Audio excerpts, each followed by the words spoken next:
vérifier si la guerre entre Land Rover et Jeep Wrangler allait se concrétiser. Il n'y a pas de guerre. Il y a une grosse guerre. Ça fait des années qu'il y a une guerre. On se dit que le Wrangler Rubicon... Jeep a déjà perdu. T'as-tu vu les pneus là-dessus, toi? Même avec les pneus sur l'LR4, aucun problème. Non.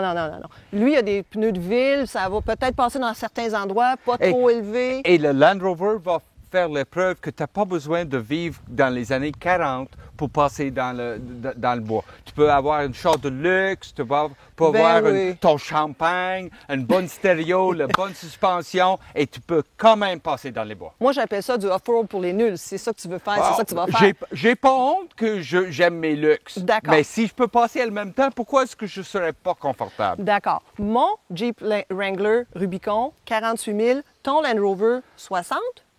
Oui, et 12 000 de différence entre les deux, et tu as la suspension des années 40? Non. J'ai hâte de voir qu'est-ce que ça va donner.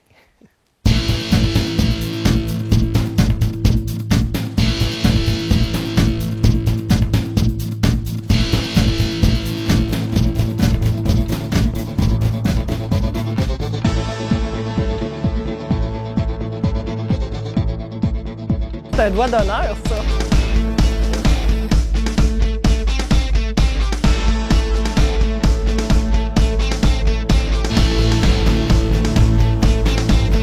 Là, je sais qu'il y a une grosse roche là. J'ai vu de quoi là? Une dessous.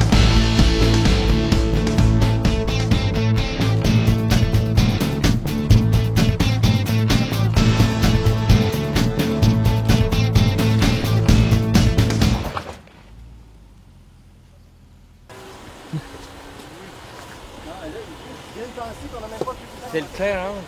C'est juste l'encre. C'est pas le truck, c'est pas le driver, c'est... Non. Si on jack ça en haut, c'est encore plus bon que celui-là. C'est juste le grand clearance. T'es sûr de ça? On a un problème. On va là-dessus. Ouais. Ah, écoute, je sais pas t'as dit 4 ans. Ouais, ici, tu toi, t'essayes d'en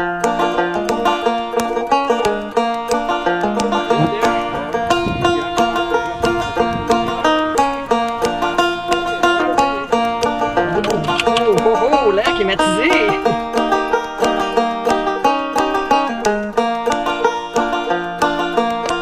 La suspension du Land Rover est incroyable. On y va. Hey, amuse-toi. God, I'm gonna take off this fucking hat. I'd be too sexy then. Too goddamn sexy for this car. I'm too sexy for a Jeep.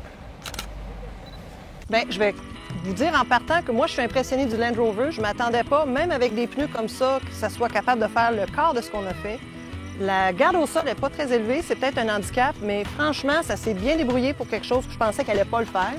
Le Wrangler, à mon avis, reste le king quand même. Il a fait ce qu'on savait qu'il allait faire. Mais le Land Rover, la traction, la transmission automatique, le Hill Descent Control. La suspension, il y a des moments donnés, la roue en arrière, en avant, touche plus, ça reste en assiette, bien stable. Oui. Ça, c'est quelque chose qui m'a impressionné. C'est beaucoup plus facile à conduire que le Wrangler. Le Wrangler, si tu as un problème de clairance sur la route comme ça, c'est mieux, c'est absolument sûr. Mais pour promener hors route dans les places où la clairance n'est pas important, le Land Rover, je pense qu'il est encore mieux. On peut-tu dire que le Wrangler t'a impressionné quand même? Ouais, c'est impressionné pour cette sorte de route, absolument. D'accord. Alors, finalement, il n'y a pas de vainqueur. Pour Match moi, il y a nul. encore le vainqueur. Match nul. Je choisis toujours le Match Land Rover. nul. Je choisis toujours le Land Rover.